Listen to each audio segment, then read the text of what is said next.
And we're back with another episode of the Lakers Fast Break Podcast. We're doing some observations, everyone. It's NBA observations once again. It is Gerald Glassford. Thanks again for watching. Listen, truly appreciate you joining us a little earlier today. No late night stuff right now. It's just hanging out with you, talking the NBA observations. Want to give a big shout out, as always, to first up, our awesome member as part of our membership program, which you could be a part of for emojis, badges, and also as well, big shout outs from me. And that is Mark down in Australia, better known as Xbox. Truly appreciate it. If you want to join up, it's just $2.99 a month. We're at almost 1,800 subscribers. We were at 1,800 subscribers. We're back under 1,800 subscribers, but we'd like to be back over 1,800 subscribers. So please subscribe today to get the latest notifications. Hit that bell, ding, ding, ding, to get the latest notifications on when we go live on the air with the latest Lakers Fast Break podcast. Plus a big shout out to all of our friends, starting with Daniel Berry Sports Highlights. Yo! Also as well, of course, almost like I planned it, but he came on and it's just like, oh, I got to go ahead and hit him up first. Also as well, of course, Joe Soro. Big shout out to him as always, Mr. Simblades, Simblades with a Y.com and Oxide247 at LakersBall.com. John Costa, Clutch Talk and Lakers Corner. I will probably, for you folks listening out there, I will probably run that all-time Lakers draft that's now going to live in infamy, and not in a good way for my good friend John, but we will probably run that for our audio listeners at some point down the road. So be on the lookout for that. But if you want to catch it now, it's on this channel on YouTube. Big shout out to Clutch Talk and Lakers Corner, which we're also on right now. Go ahead and subscribe there today. Lakerholics crew at Lakerholics.com. Hopefully I can get the grouchy guys together. Those old men come out on the weekend, but I don't know when that will be because I know Jamie will be off this weekend. So I may get the troops together if I'm available. Oh boy, that's a disaster waiting to happen. Me and Laker Tom, those were some fascinating early years, I will say. If you want to go check out the early first 100 to 200 episodes in there, Laker Tom and I would go at it. Want to go ahead and recoup that or just find out what Laker Tom is up to with his crazy trade proposals? Check out Lakerholics.com.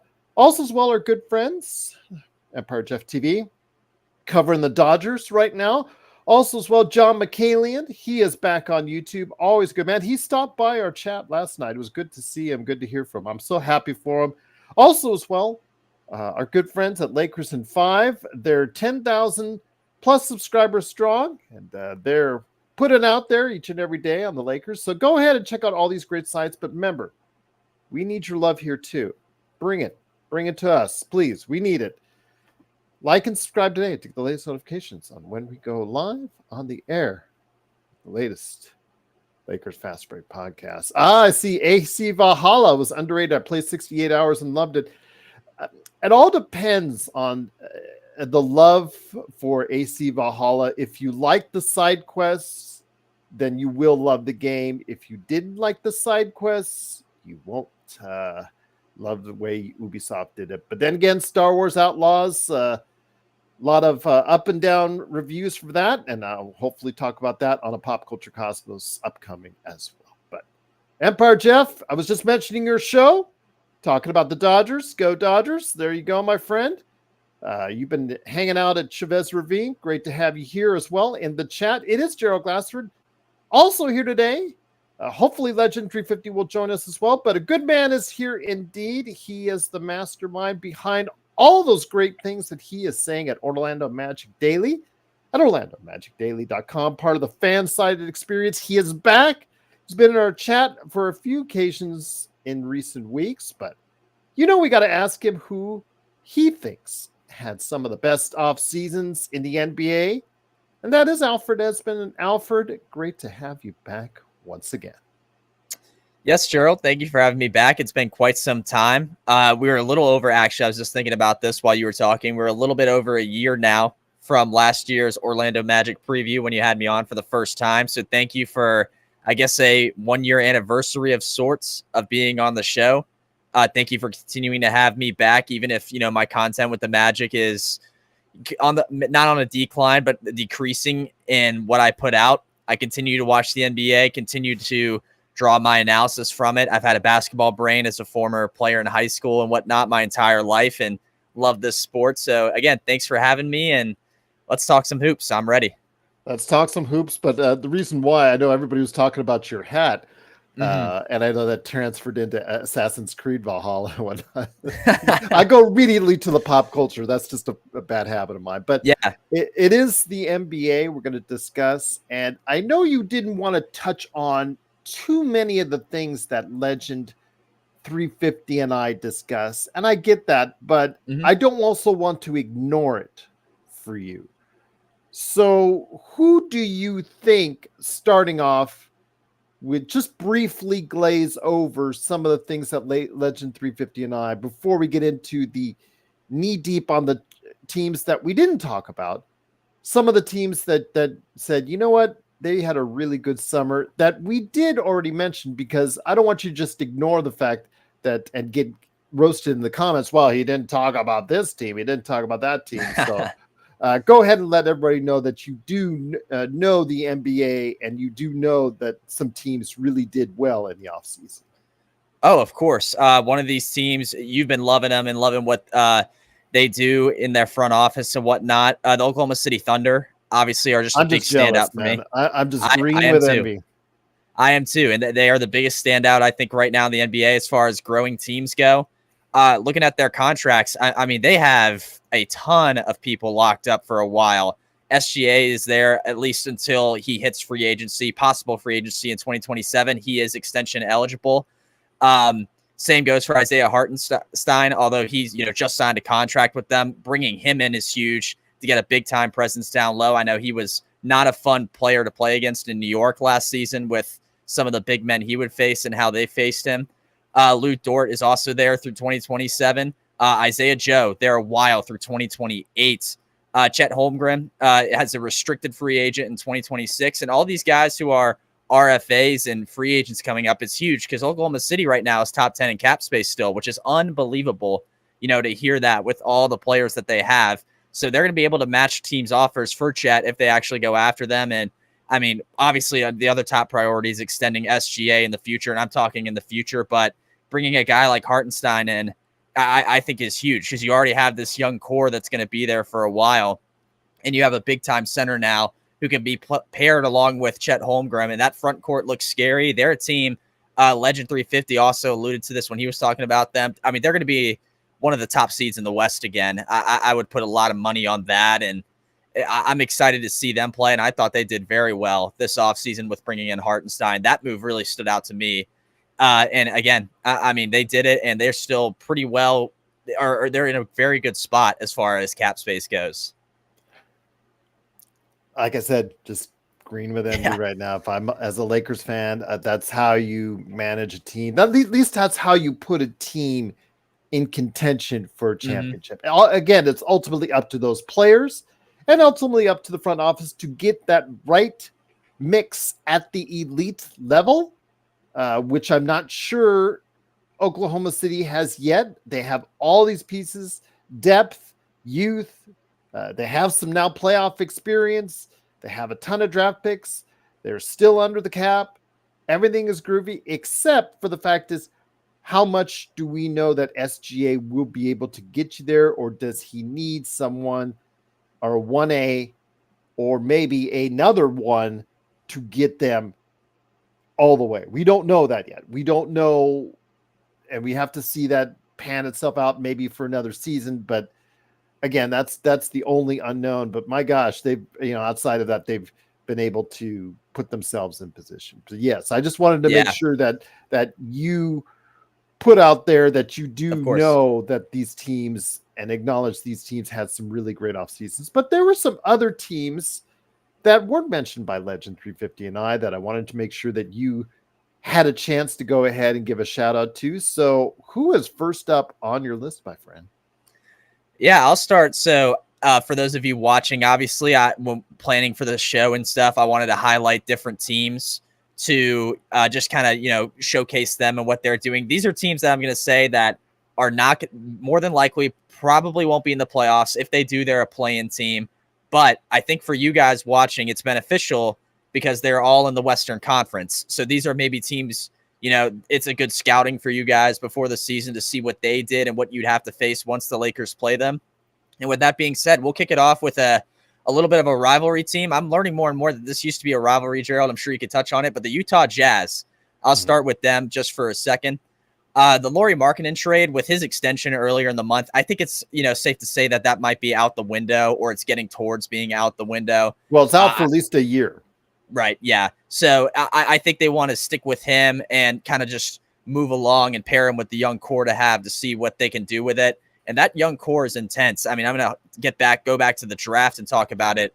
Kyle Flipkowski, Isaiah Collier, and then Cody Williams all coming in and looking to be big contributors. I mean, Flipkowski is a great big man to have. And he's also, I think he mirrors what Markkanen can do very well in some certain aspects, certainly has a build sort of like him and whatnot. Cody Williams, I think, is a dynamic player with the ball in his hands, great getting to the rim, has a 3-point shot they can work with and whatnot. They've loaded up on rookies and that should take them far if they continue to hit.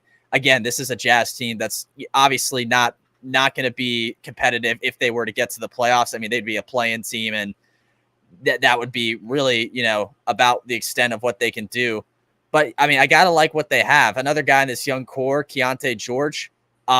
His facilitating's phenomenal. He's still a work in progress. I liked what I saw from him. The 3-point shots, I think, need to go up a little bit. His 3-point shooting, but beyond that, I really like what he has in his bag and whatnot. And then they have John Collins and Colin Sexton for 2 more seasons, and they are one of the best teams right now when it comes to cap space with what they have. So if they want to get extensions done, and I believe, double check for me, I think Sexton and Collins are up for extensions. If they feel the need to keep them, they can do that with the space they have, and that'll be huge. So I think Utah's still kind of experimenting with what they have, and depending on how the Lakers have played them in the past, it's sort of a similar team. But I think the main thing is the rookies they got and whatnot are huge, and it's just this young core that they're trying to build around Lauri that really kind of made it good for them. I think the idea of keeping Lauri Markkanen is great because it's a guy they can build around. I don't know. We don't know if Lauri Markkanen can be the guy that gets them far enough in a playoff scenario, but for the time being, he's a guy that can certainly get them to a play-in if all the pieces click. And really, that's where Utah's at this moment.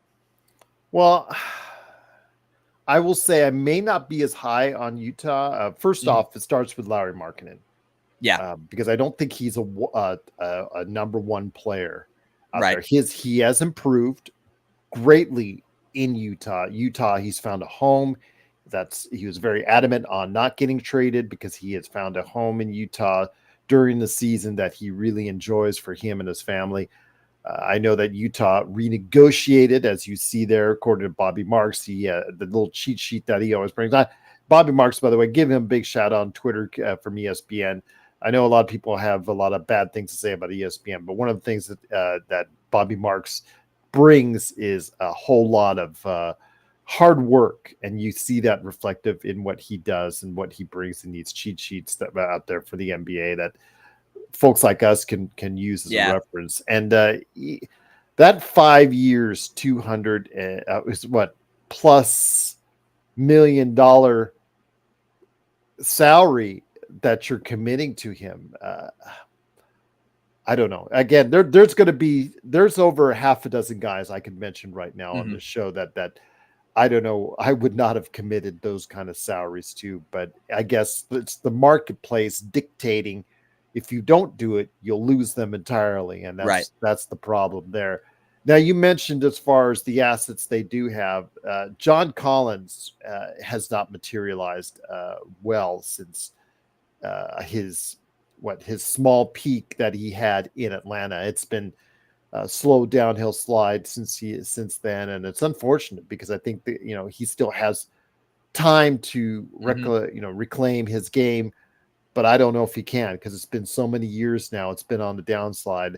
I think that Utah will try to trade his contract out. Same thing with Sexton, same thing with Clarkson, because I think at this point they're going to go all in on tanking. And you're right, they do have a lot of salary cap flexibility, but I do think that the Cooper Flag sweepstakes, this is a contender in that. With all respect to what Lauri Markkanen can bring, I really think that that they're going to do one more year of hard tanking in order to go ahead and try to get another winning player, possibly that superstar that I was talking about, Mm-hmm. added, whole lot cheaper than going out and trying to get a free agent.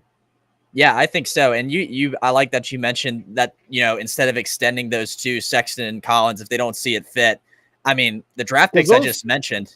Because, Sexton has the injury history already, and Right. he's clearly not the same player he once was. And it Mm. always depends, because of his size and lack of defensive availability, how well he translates as a starter, or do you have him as a backup? That's all conjecture to everyone out there at this point as far as how they see Colin Sexton. Jordan Clarkson is over 30, had a nice career, can still be a big scorer off the bench for a team. And I think that's probably what is going to happen, is he'll be traded for assets at some point in time down the line. Yeah. And it's clear with who they got in the draft that those guys can come in and replace. I don't know. We have to wait and see, and the jury's out on what exactly role they'll fit. But I think all three of those guys have a clear, at least, play into what Utah does in their future. And as far as Lauri Markkanen's money goes, I think that's why I can't really see a trade. I mean, imagine just how much they invested into that. It just seems like with Utah, they want to make him work. I do agree with you to an extent. He's not going to be the number one guy, but I think he's a guy that can certainly help. I mean, right now he is. Once they get a Cooper Flag, maybe if they get him in those sweepstakes, he becomes the second or third guy, depending on what these rookies do. But I mean, I really like what, Markkanen can bring to the team as far as just a leadership role. It's a lot of money, like you said, and maybe they try to trade out of it after this season. But to me, it seems like that's commitment. And at least coming from a team I've reported on in the past, you guys know who I'm talking about. They've also made a similar move. That's kind of a commitment piece to a guy who's not going to be their number one guy. I think it's just, they're going to try to see how he fits with these rookies. That's the main thing. Everywhere I look, everyone's loving this decision by Utah for the most part, just because it seems like they have a direction in which they want to go. Again, I think they could do the play-in if all the pieces hit, but if it doesn't, midway through the year as we get to the trade deadline, those guys can be shipped. Those guys can be shipped out that we mentioned, like Sexton and Collins and even Clarkson, and they can get picks back, or who knows, even a lot more. It seems like a rebuild's on the horizon, and Utah prepared for that by getting the one guy they want to keep around, having a bunch of good draft picks this past season. I think they had one of the best drafts, and sort of just build upon it from there. Once again, it is Alfred Ezman from Orlando Magic Daily, part of the fan side experience. It is Gerald Glassford. Thanks again for watching, listening. Truly appreciate it. Hopefully Legend 350 will be able to join us here in the next few minutes. But until then, Alfred has got more teams that he has his eye on in our NBA observations. So who's next on your list of teams you think had a good offseason? Well, one player who had a good offseason following getting drafted is Reed Sheppard, and that's why I'm going to give Houston their little segment here on this show. Reed Sheppard, during the Summer League, he's going to be a guy that plays a big role for them. 20 points a game, 5.3 assists, 4.8 rebounds. It's a team that was in the bottom half of the league, I believe right around 23rd or 24th in team three-point shooting. And as far as that goes, that's really going to help this team. I mean, they have a lot of good young talent, but the grand majority of them cannot shoot the long ball, and that's key. What I'm looking at for them, though, for Houston, once again, is one of those teams, and this is what I chose for all. This is kind of like a running theme with all these teams I chose. Very good in the cap space department. They're they're top 10, I'm sorry, overall in the cap space. Jalen Green's going to be a restricted free agent. I imagine Houston, if they feel the need to keep him around, kind of tries to match that deal. I think they do. I mean, I still think he's a young piece that they need to work with a little bit. We saw what he could provide when he had a baby on the way, what he was doing this past season. Another one, and another guy who they really need to keep around more so, I think, than Jalen Green is Şengün, who is also going to be a restricted free agent. Both of these guys are up for extensions, but I think one of them is probably going to get extended this season. If I had to guess for Houston, to be Şengün, just to have your center position locked up. And then I would try my best to match offers for Jalen Green in the offseason, because you kind of got to pick your poison for as far as that goes. And that's going to be a big story for them going forward. The other move they made is AJ Griffin. AJ Griffin was unhealthy last season. He's still a work in progress because he's only had 2 years in the league. Wasn't anything incredibly impressive his rookie year. I think it was right around 9 points a game or something like that. He didn't really rebound well at all, and he only played 20 games last year. I'm not necessarily expecting AJ Griffin to start for them, but he's going to come off the bench and perhaps provide a little more to another young core that's looking to develop. Again, maybe Houston gets in on the Cooper Flag sweepstakes and keeps the ball rolling with this draft stuff, but right now you kind of got to like the talent they have. It's just all about it coming together chemistry-wise, and I think a really good pick in Reed Shepherd, a little bit of a depth piece in AJ Griffin, who still can be developed a little. Just shows, that this team is looking to collect talent still and try to get competitive once they come together. I saw Reed Shepherd in person. I've said it on the show in Summer League against the Lakers, against Dalton, and he broke his ankles. I'll just say our guy, Dalton Connect, who we still are very high on. And I know that Kurt is waiting for more gushing for Dalton, but Reed Shepherd looked like a man amongst boys against the Lakers. And in Summer League as a whole, he was just really solid, really good, really skilled in several different areas at like NBA level. Looked really comfortable right away, which is scary for the rest of the league. He might end up being their best player. And that's the thing I said on the other show. We were talking about this on the other night, as far as who is or who will become the number one in Houston. They have a ton of wings. Absolutely. Just, envious of the fact that they have a lot of 6'6", 6'7", 6'8", 6'9" players that are multi-talented and can do different things. But which one will stand out? I know Amen Thompson's name was mentioned in our chat. That's a good guess right there. Reed Shepherd, he's not going to start right away, but he may be forcing at the situation at some point, like Brandon Podziemski in Golden State. His play may justify him cracking the starting lineup in the not too distant future and necessitating a trade for one of those guards. But the thing is, though, who makes that next leap up in Houston? They're all good. They're all effective. Cam Whitmore, who we love on this show, who we are still dreading the fact that, we didn't get him when he had the chance. Who will step up and actually become that player? I mean, you mentioned Şengün. Şengün, really, really talented offensive center, has some serious defensive concerns. Jalen Green, really good scoring guard with athleticism, can jump out of the gym. Just absolutely fantastic. But is his shooting consistent enough to scare people when it matters the most in the playoffs? Can he defend at a high enough level in the playoffs?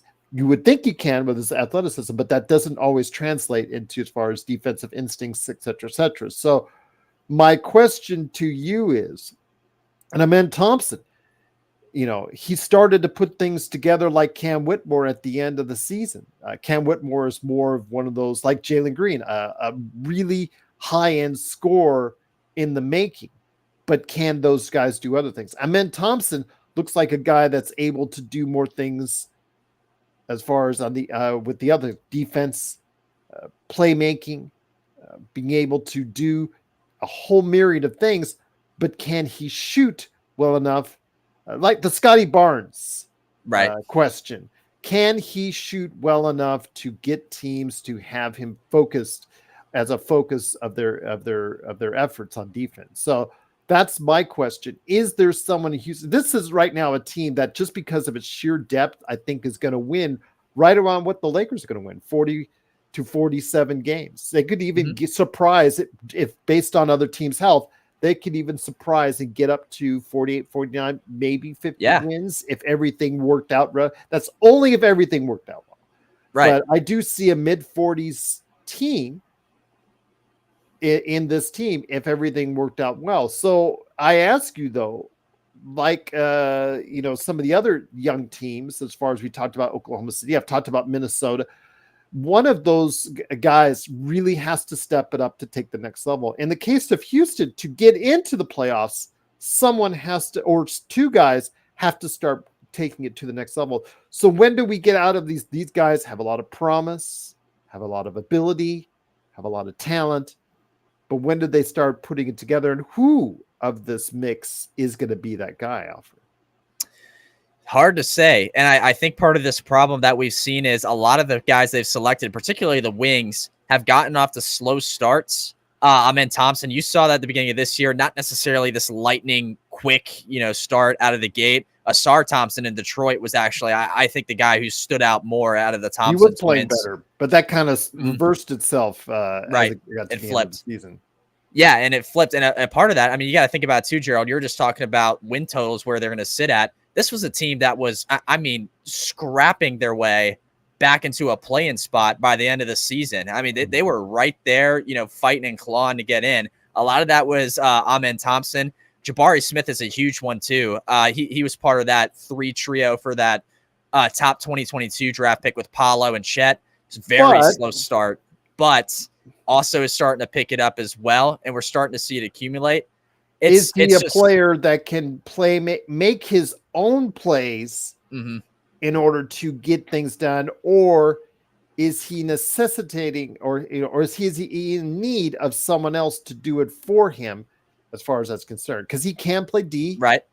He can shoot from behind the arc. He's finally starting to put it together, which a lot of people, like myself, had speculated on. Does have the height, talent, athleticism, but his playmaking is the only thing holding him back at this point in time.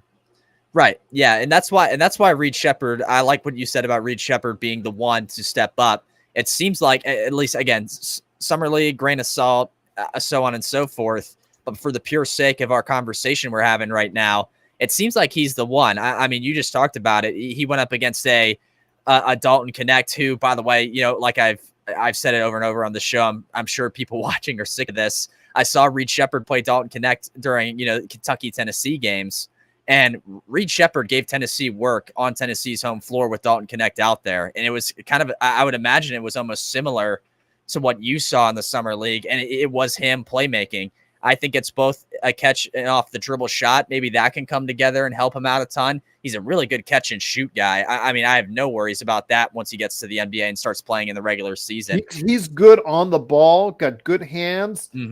His size is the only thing that I worry about. Right. That's why it's shocking to see, what he was doing to Dalton Connect, although Kurt was asking about him. Connect's defense is a huge question mark heading into his NBA career.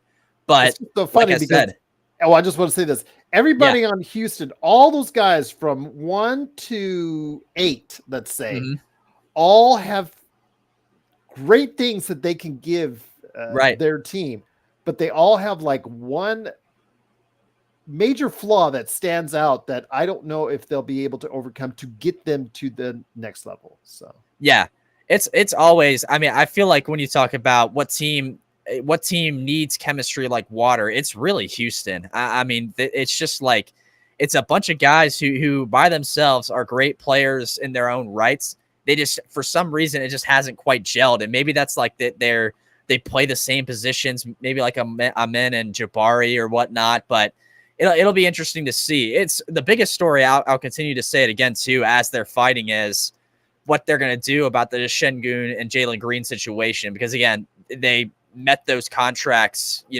at a heading into this year. Both can be extended. The question is, will they do it, or will they fight other teams, or kind of let go as far as the restricted free agency battle goes? It'll be interesting to see. I really think, Gerald, I don't know about you, they're going to extend one. And to me, that's Şengün, because as far as centers go, they don't really have. That is a hard commodity to find. Yes, and it is defensively. He is, he gets worked a little bit, but at the same time, looking at their roster up and down, I don't know about anybody other than Steven Adams, that can play the role he does, and I wouldn't be banking on that at that point either. I mean, it's just it's quite a sticky situation that they're in. And I mean, we're saying as if, Şengün's this bad guy. He's not. And honestly, I would continue to roll with it. I mean, you were able to almost get into the play-in last year with him down there. Try it again and see how it works out, and then you have time to figure out this stuff. But it really, how they work out the Jalen Green and Şengün situation this season is going to be huge, and one of the things we're going to be talking about. But overall, just to recap and circle on back, this offseason getting Reed Shepherd, I think, is huge for them because they got a guy that can play make in his own right. It just adds to this talent they have. Again, it's just like it's like a small Tootsie Roll you throw into the Halloween bag, but the AJ Griffin signing as well, it's just yet another development thing that they can work with. He's a guy that'll come off the bench and perhaps provide sparks at times, depending on if he's healthy, because last year just wasn't healthy and wasn't able to show the league or fans anything, of substance. But it's another team to watch out for. You guys, as you guys can see who are watching, I'm not choosing these top contenders necessarily, but I'm choosing these smaller teams that had good off seasons who are trying to find their own paths as far as their futures go. And Houston's one of those. I mean, Houston's a team, like me and Gerald have been saying, it's win total wise that they'll be up there maybe with the Lakers and competing for a play-in again. And it's a tough spot to be in because we've seen teams reach this middle ground of just being play-in, but they can't get beyond that. And that's going to be a huge question for them. Don't know if Reed Shepherd's going to be the one to do it. Probably not this year, just because he's a rookie and that's a big backpack to carry. But I see things in him that interests me, and you see that spark. And yeah, it's just summer league. Again, you can only take it so far, but you see things, and him stepping on the court right away in his first game and being so comfortable out there, not nerved. He might have been nervous, but you couldn't tell. And it just, seems to me that it's something that you don't see in a lot of players that I saw. Yeah, it's certainly intriguing. One of the most intriguing draftees we got in this class, and I'm excited to see it. This Houston team is if you want a cheap NBA ticket to a cheap NBA game to go watch them because they'll produce some highlight plays on that court, and they're not necessarily going to blow teams out of the water by any stretch consistently, but they'll give some teams some hard games, especially if you go to Houston to play them.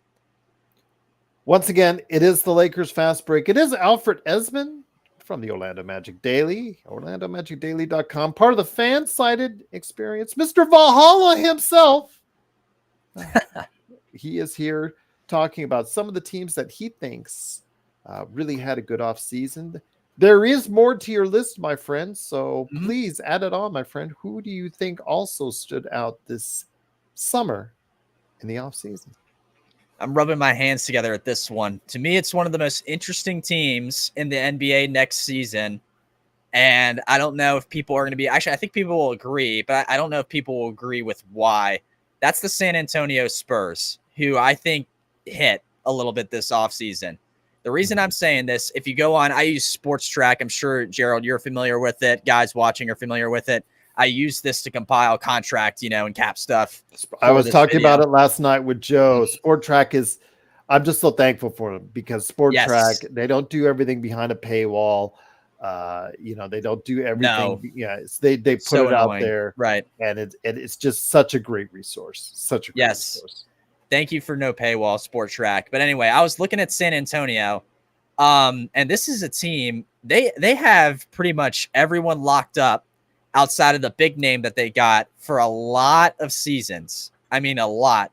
Devin Vassell is there through 2029 with his contract. Keldon Johnson's there through 2027.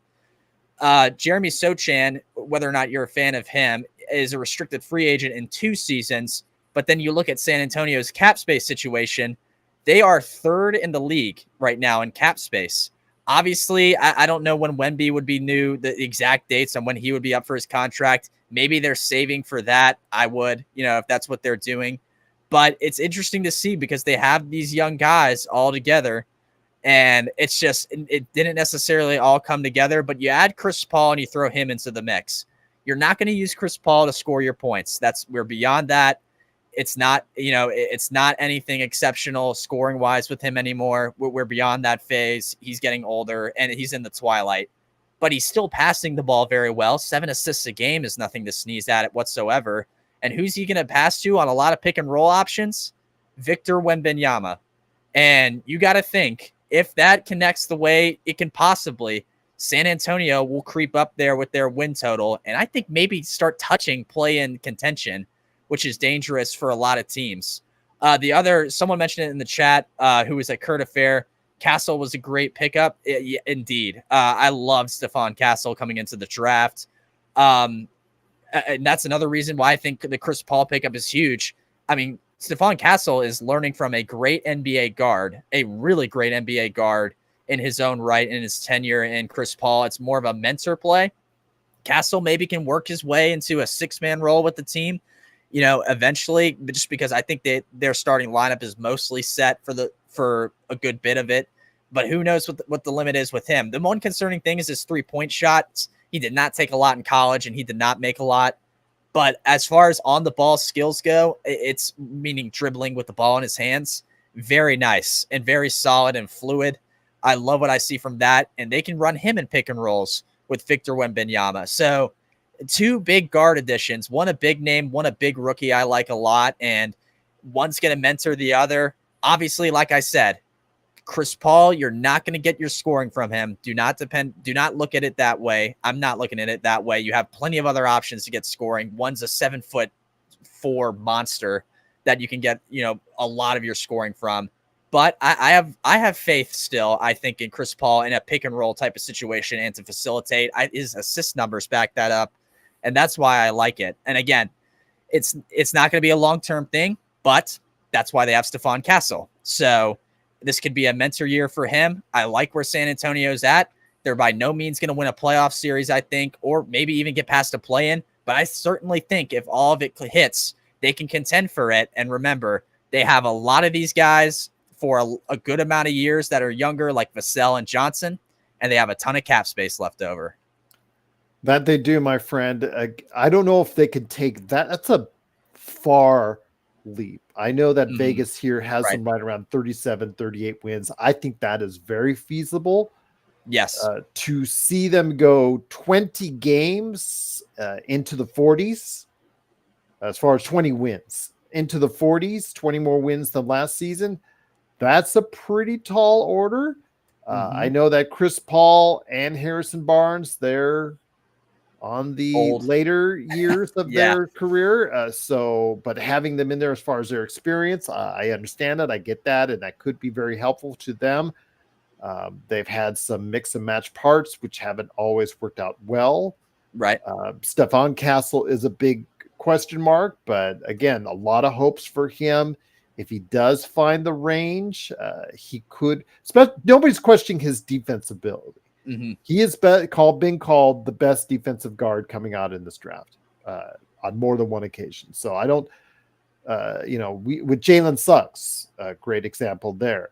The thing is, can he go ahead like Jalen Suggs and improve as an offensive player, right? Playmaking and shooting. And that's the big if. We'll see if that develops over the course of the season behind Chris Paul. But you're right. He will get plenty of PT. He will get plenty of look, and Pop is going to go ahead and give him plenty of opportunity, I think, to succeed.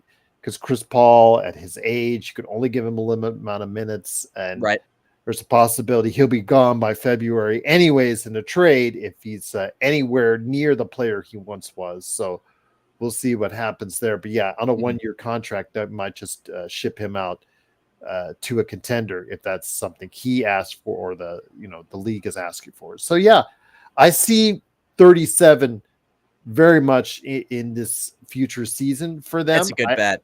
I just don't know. I can't get there to where some people are already having them in the play-in mix already. Right. I know my friend Megan Price, who usually does our San Antonio Spurs outlooks for the past couple seasons, she would probably have them there because she is the eternal Spurs optimist. But I can't get there just yet, unless Victor Wembanyama has an MVP season, which is very possible. But if that's the case and they get to 45 wins, 44 wins, 42 wins, even if they get to 500, it's going to be because Victor Wembanyama had a video game season, which is very, very possible. It is, yes, and it is quite kind of a reach to say that. I'll clarify too. Touch, maybe they do something like the Houston Rockets, where it's like January out of it, February out of it, March, they're right there. You know what I mean? A handful of games back, and then the season ends and they don't make it. I'll say that as far as touching the play where goes. Houston was this past season, something like that. Exactly. I would say more that sense when I said touch the play in spots. That's more what I meant. But I mean, I like what you said. 37.5 is what Vegas has them at for their win total. I would, if that's the case, I like that. I think that's very feasible. I mean, that's again, like I said, Chris Paul is not going to be anything long term, but he's there he has a purpose there. You can tell he has a purpose there. I think it might be. I would like to make the case it's a better setup than what he had with the Warriors when he signed with them. I think he didn't realize it, but he walked into a little bit of a house on fire, and by the time he was in there, it was too late. He had to work with what he had. But now that he's in San Antonio, he has a bunch of young guys around him and a young guard he can mentor, like I said, and he has one of the most intriguing players, arguably the most intriguing in the NBA, and Wemby there too to run plays with, and it's something cool to see. And like I said, with cap space, like all the teams I've been talking about, they have a ton. They have a ton, and they don't need to sign anyone anytime soon of major note, I would say. They have a lot of assets themselves, not at Oklahoma City level, but the Lakers sure would be envious of it as far as what they have in their cash as well. So. Right. Yes. And Easy BX said Spurs have picks. That is a very good point too. I mean, tons of assets. Be on the lookout. It'll take maybe another year or two, but they'll be back up there playing competitive basketball real soon. I don't think they're going to speed it up this year, but start, if Victor is doing at a top 5 level this season or next season, I would say next season, you might start to see them. I don't want to say go all in, but they'll start making some noise, start making some higher echelon moves to put them in a spot where they'll be a contender in the Western Conference, maybe by the end, as early as the end of next season. As early, yes. So very much so. Well, my friend, it's always great to have you here. KC24J, Lakers, let's go. Absolutely. But are there any other teams that caught your eye? Looks like Legend may not be joining us, but I'll make sure he joins us for our next show, which I'll discuss at the end, which is going to be a fun one. But let me ask you this. Who else caught your eye this summer? Wow. Well, I had to save the best for last, didn't I? There was one team that caught my eye. I tried to entertain you guys the best I could in the Laker crowd with some Western Conference teams on the rise. I'm going to do the team I do, or I have done as of recent with writing and whatnot. The Orlando Magic once again caught my eye. Heading into this offseason, they had a ton of cap space. Say that. Yeah, just, maybe a little, but I had to save him for last. I'm sure maybe people watching were like, he's not going to do it. He's not going to do it. And then ruined. Everything ruined. He's going to do it. But the Orlando Magic caught my eye this offseason. They headed into it with the most cap space they've had in quite some time. I believe it was almost a decade, the most cap space they've had. And they landed their big signing in Kentavious Caldwell-Pope, NBA champion, 3-and-D guard that they bring in. Like his three-point shot a lot. I think it had a peak, more of a peak a few years back, but it's still solid. Yeah. And I think we could still get them to 40% on decent volume. He's not a high volume three. In fact, Denver was one of the lowest volume 3-point shooting teams in the NBA, but he can get, if he's checking up 5 times a game, 6 times a game, for as a team I've always talked to you about, that's offensively starved, doing anything that they can to provide offense and spacing. Obviously that brings something very much needed. And with the defensive prowess that most of the team has, he doesn't have to work as hard, I believe, on defense. Remember, he was always the guy on the other team's best guard, best wing, best perimeter player. Doesn't have to be the case anymore. He doesn't have to be that guy anymore. he doesn't. And I'll tell you this too, Gerald, and everyone watching. If you like the Lakers or another team out there, I know Frank loves the Mavs, that sort of thing.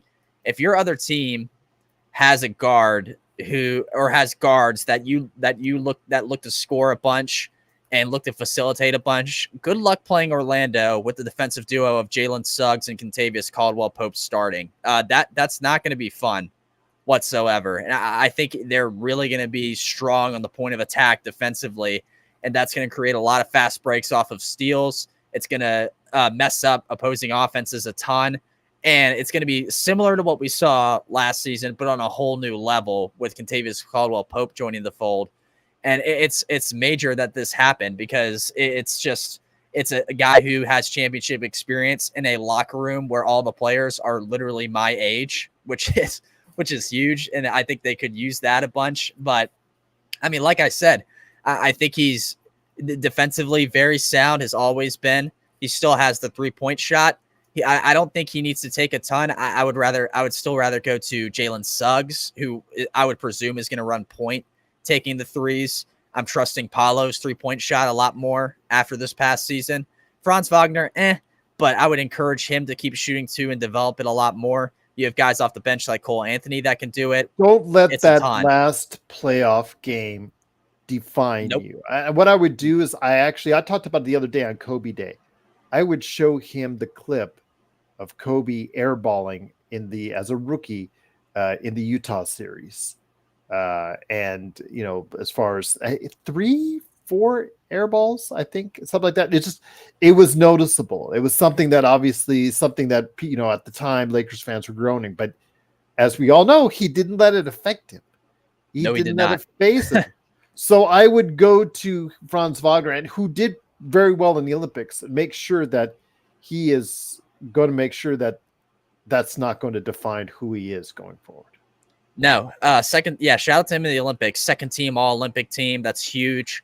That Germany team. I think they were pretty disappointed with the result, but they performed very well in the Olympics. They were competitive throughout, but like you said, I mean, Franz Wagner, for at least the time being, is going to be the team's second option in a respective right behind Paolo Banchero. I mean, until we see otherwise, something else occur. And again, like you said, encourage him to keep shooting. It's your first game 7 and you are a 22-year-old. You shouldn't let that be the end all be all to who you are as a player. And I'm sure he won't. I mean, he is tenacious on the offensive end, always looks to score, not shy about putting shots up. So, he's obviously his 3-point shot, I would hope that would continue to improve. We'll have to see. It took a pretty big slump down. He was in the 20s in 3-point shooting last season. So hopefully that, goes up a little bit. But again, going back to KCP, I love what I saw from him. And then speaking of 3-point shooting, the other move the Magic made in the draft, picking up Tristan da Silva. I made this pick, Gerald, in our mock drafts.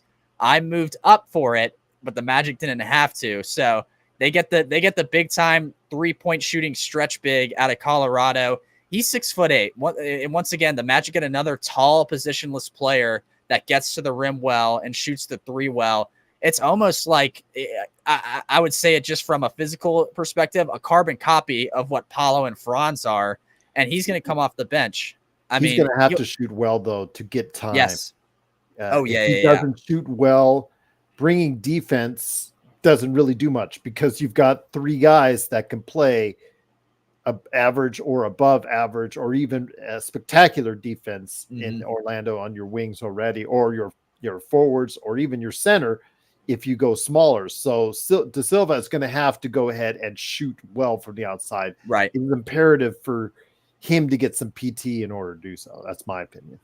I think so too. And I mean, the role he's replacing, the Magic no longer have Joe Ingles. That was expected. Joe Ingles was just an old veteran to have for experience on the team.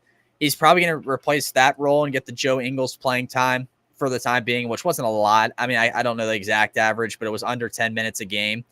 And, if he could take a couple shots, in that time and make them, that's a huge spark for the team in and of itself. I mean, I don't expect him really to start unless guys like Paolo or Franz get hurt and Jamal Mosley has to, twitch the lineup a little bit. But, I can see him taking the Joe Ingles role. And, you got to think about it too. I mean, there's still players on this team that they have for a while. We did not get a healthy dose of Anthony Black like we needed to see him develop. And we did not get pretty much any dose of Jet Howard, both of which were lottery picks 2 years ago now. Jet Howard spent most of his year in the G League, and he was really good. He was the best player in the Osakola Magic.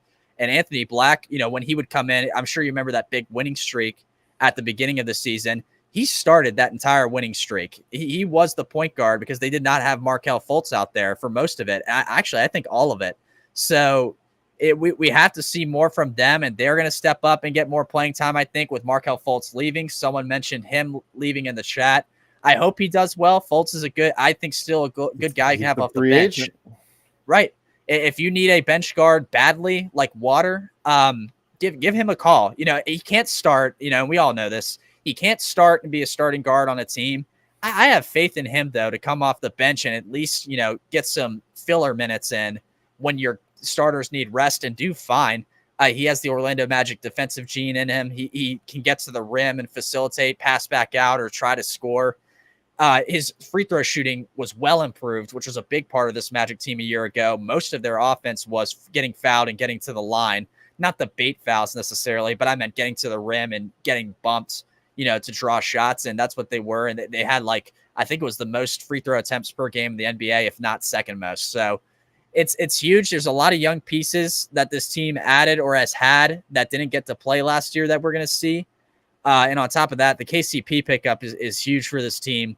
Someone mentioned, can they beat Boston and Philly? I like what you said, Gerald. Not yet. I mean, I'm not going to say that right now, but hard for me to see them, finishing outside the top 6 in the East. And they got a taste, though. They got a taste with this playoffs, what they can do. They're not there yet, but like some of these other young teams that we've been talking about, Spurs, Rockets, Timberwolves, Thunder, they are in many ways able to compete now. And if some injuries happen, you never know as far as the regular season. Postseason, I still think that they're a player away from going far in the postseason. But I do think that they can give some people some fits and problems just because of the fact that they can defend as a team probably as good as anyone else.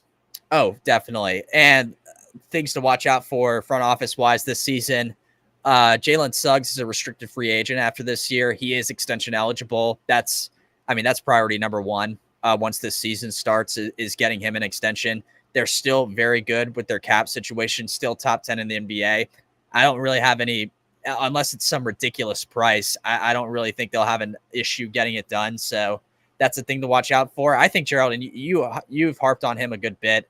He's earned an extension for a decent amount of money. I mean, I like Suggs. I like him. I do. I was huge on him on this show when he was coming out of the draft.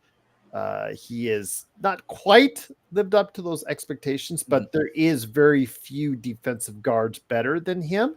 Yes. And if he just continues to improve his shooting and his playmaking to more than adequate status, I think he could be one of the better than average point guards for NBA starting guards in this league. So he has all defensive team, first team defense potential, at some point in his career, if he keeps living up to this. It's getting to that point. And I do want to say this too. He's not a young guy. He's been in the league for a hot sec, but Laker Tom kept doing this during the mock draft. And I want to say this, Jonathan Isaac got extended. So any hopes Laker Tom had, the Magic, in my opinion, clearly view him as a defensive hoss to have off of the bench, and they're going to keep him healthy. Just stay healthy. Yes. We got it. We got it last year with his health. Yeah. Just stay healthy. Just stay healthy and keep doing it. And I think that's the best thing for him is to run him 20 to 25 minutes a game as either a spot starter or as maybe a center, as far as a smaller center, or as a sixth guy coming off the bench. Don't put too much on his plate, like earlier in his career when he was thought to be the franchise guy in Orlando. And I think that's hopefully going to help out his career quite a bit. But Alfred, just great conversation today. And once again, hopefully we're going to get Legend next time, because got a good episode the next time we get you guys together, because hopefully, if I can get you guys together, our next show we do together will be on who had the worst off seasons in the NBA. So that'll be a fun examination on who we think did poorly in this NBA off season. And I'm not going to go ahead and give away any names, Lakers. But I will say that there will be some teams on this list, and it'll be a lot of fun to go ahead and discuss. Oh, yeah. Couple things before we head on out. We did talk about Marco Fultz still being a free agent. We don't know where. I think some team will go ahead and offer a flyer on him. I think the Lakers should have, because I thought the Lakers probably need a backup point guard. I think that could do things, but unfortunately they don't have the space to do so, so they're pretty much screwed there. I will say, though, that the other question we were going to ask in regards to, he wanted, actually, Kurt Affair wanted you to gush over, he already knew this answer because he's heard you before say this, but he wanted you to gush over your fellow Tennessean, that you have so much pride for Dalton Connect. And yes, we've been hard on his defense. And ultimately, how far he gets, I think he'll be a 40% shooter in the league at some point. But his defense will take him as far as he's going to go in the league. And we're seeing now guys like Landry Shamet, wrong Landry, but and others who were specialists that could stay in the league if they shot 38 to 42%. Now, after their contracts are up, they're looking for jobs. Right. And it's because they couldn't do anything else, rebound, pass, and defend. Dalton can play make a little bit from what I've saw in summer league, so I'm encouraged by that. But the defense will take him as far as he can go. Yeah, I mean, that's the question mark, highlighted, asterisks, parentheses, bolded, italics, any form of visual standout you want of his game is his defense. As far as what the concerns are, it's defensively, he's gonna have to get adjusted some way, somehow. I mean, you guys, I would see your recaps of games, and it would just be Austin Reeves can't play defense. This guy can't play defense. Blah blah blah blah blah. Even though we just got a letter saying that we don't stress defense enough on the show. I thought was just absolutely moronic. But my condolences on that whole situation. You guys do not deserve that. But I want to say emails. Goodness, I'll save my eyes, Gerald, from all that. Please. But anyway, I mean, I've seen you guys when I watch the show, whenever I do complain about it with players. And I mean, you're probably beyond sick of it, and rightfully so. So Dalton Connect, that's going to have to be one thing. Offensively, Gerald, I think he's going to be pretty impressive. Maybe it's probably not going to be like anything rookie of the year wise. But I know I made that joke in the chat. That's just me being a Tennessee freak. So that's why I said it. But offensively, I think he's going to be impressive. He won't be your number one option, but he's a guy you can get points from if you need it. That's 3-point shooting, getting to the rim. Mid-range was really good. Good fall-away jumper. I really like the fall-away jumper. He has a lot. As far as an average prediction goes, I would say if he gets the playing time, I think he will. Probably close to 10 points a game-ish, which is a good start for him. Maybe a little under it if I had to guess. But I think if he's not shy about taking shots, he can do it. And I think that's where he should, for the time being, kind of make his name. And really, I think that's what stands out the most is his offensive bag, especially in one-on-one situations. Of course, he's going to run into defenders that have been in the league for a while that will be able to stop it. But once he plays some of these teams that are not as known for their defense, Atlanta or Indiana, who are all offense and no defense, he can go and feast at times. And I think that's what you'll see from him. Defensively, that's the key to watch. And he can probably get away with it this year, despite you and Joe and Magic Man's frustrations you may have about it. But going forward, you're right. As far as a long career goes, it's something that's going to need to improve. I think career-wise, he could be a 15 points per game, 16 points per game scorer in some of his best seasons if he keeps playing for a long time. The question just becomes defensively, what can he do? And like you said, you keep harping on it, and I know I sound like a broken record, but that's the biggest question. Offensively, obviously he's going to run into defenders that are tough, and he'll get a lesson every now and then, but there's going to be a lot of games where he'll impress people, I believe. Absolutely, my friend. I just think, again, I've seen some things as far as what he can do off the ball. Mm-hmm. And obviously running a lot of action for him will be necessary, but I don't see, I know I could see a possibility in a world where he could get 17 to 20 a game on the right platform. If he is becoming one of the best sharpshooters in the league, I think that's a possibility. But that's, again, down the road. If he plays well right out of the bat, you never know. JJ might try something drastic if the team is not finding the rhythm, and might throw him in there in the starting lineup just for a change of pace if he's not getting what he needs to get out of the guards, because that's been a source of issues for us. But again, that's all wait and see how he develops. But yes, the defense is obviously a major concern, something we've stressed about here constantly, despite other people not listening correctly. But before we head on out, my friend, and before you give the plug on what you're up to, I know the Xbox, and I told Xbox I would ask him, where's the origin of the name Ezman? Origin of the name Ezman. So I believe, well, obviously it comes from my dad's side, the last name. My dad's side is mostly Polish with a little bit of German. I do have from my mom's side, I like the combo. I think it's a cool combo on my mom's side. Italian and Norwegian. I think that's unique. It's sort of like, how in the world did that intertwine? But it happened that way. So Ezman is Polish. It is a Polish last name. There's a lot of skis, of course, in Poland. I think this is one of the ones, though, where you see Ezman on occasion every now and then. But most of my family's Polish, big Polish flag in the garage. It has the, Gerald, I don't know if you know what I'm talking about. They used to have a rooster or something on their flag. Now it's just plain colors. But it's the one with the rooster on the flag, the old school, the throwback, if you will. So Polish last name Ezman. I think Xbox was hoping you would be Australian, so have some Australian. No, from Australia. So Xbox, I want to go there. I want to visit. So keep your line open for me, please. KC24J has are touching on our Dalton Connect. Do you think he has that above average defensive potential? Absolutely not.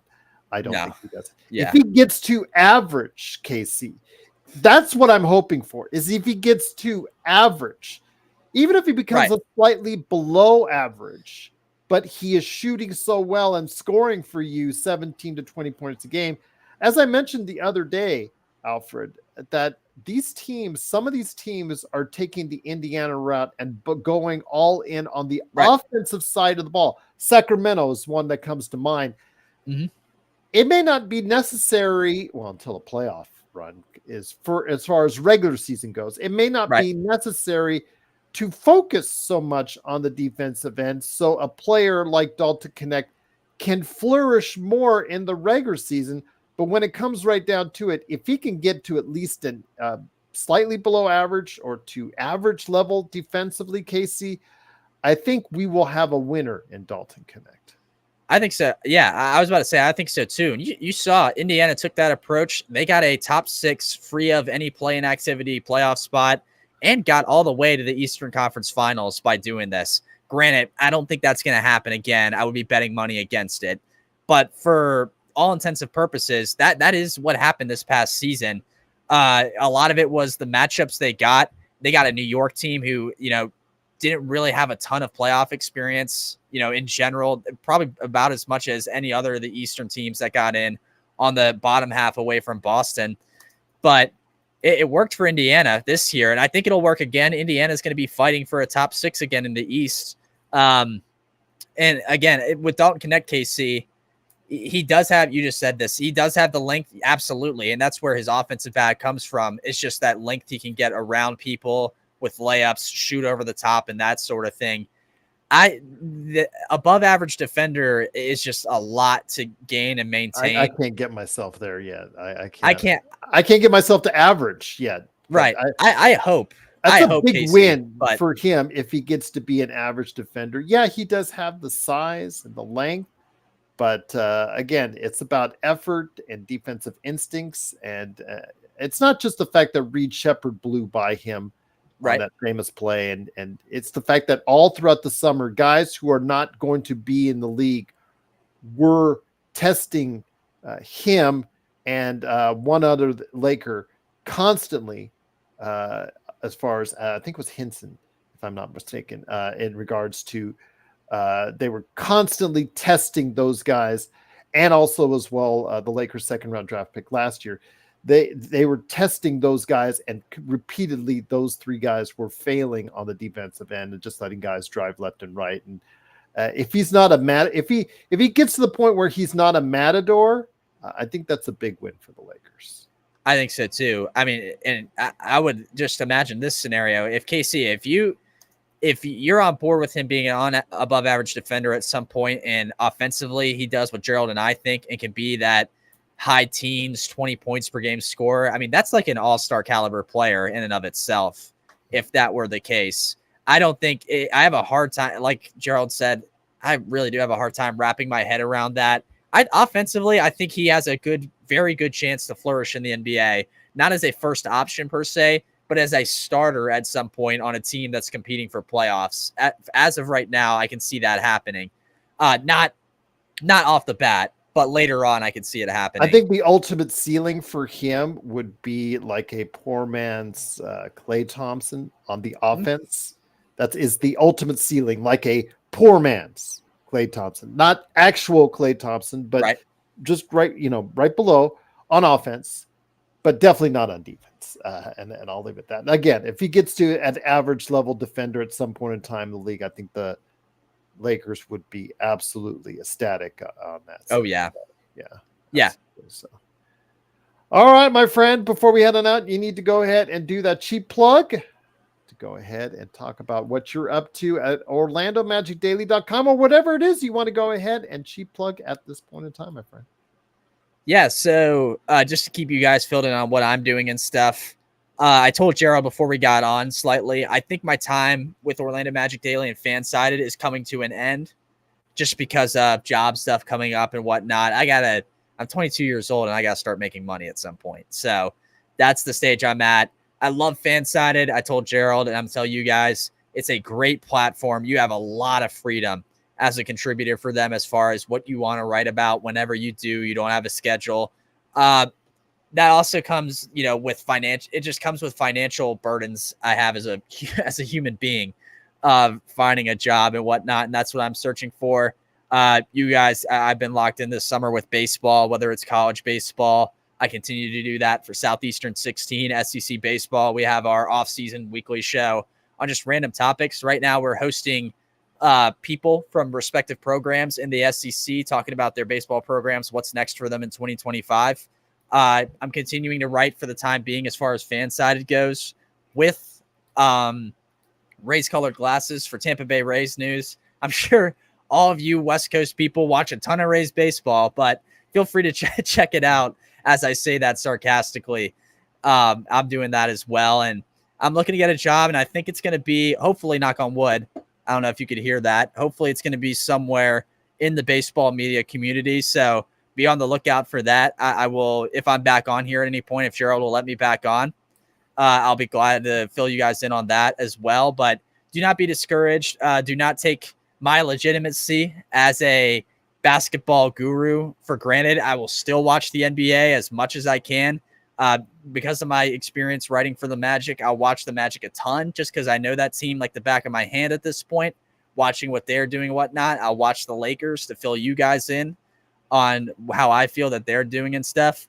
I'll have all my basketball knowledge, stuffed up here still. So although my time with Orlando Magic Daily is coming to an end, I feel like in the near future, I'll be continuing to watch basketball and just, observing from afar and always happy to hop back on.